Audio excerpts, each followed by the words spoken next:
Kami telah melakukan perbuatan tidak terpuji atas video yang terjadi di Pemandian Cikoromay, Pandeglang. Perbuatan kami tidak patut untuk dicontoh. Kami berdua mohon maaf yang sebesar-besarnya kepada seluruh warga masyarakat atas perbuatan tersebut.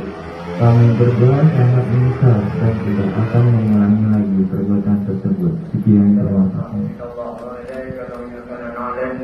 Pasangan muda-mudi yang diduga berbuat asusila di Pemandian Cikoromoy, Kecamatan Cimanuk, Kabupaten Pandeglang, Banten telah diamankan oleh aparat kepolisian.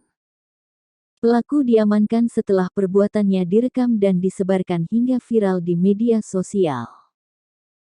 Kedua pasang muda-mudi tersebut diamankan di rumahnya masing-masing oleh aparat kepolisian Polres Pandeglang setelah tim cyberkrime melakukan penelusuran.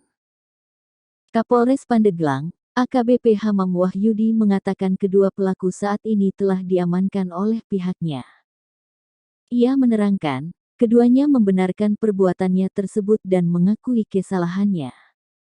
Kini, pihaknya masih terus melakukan pemeriksaan kepada kedua pelaku untuk memutuskan tindak lanjut kejadian tersebut.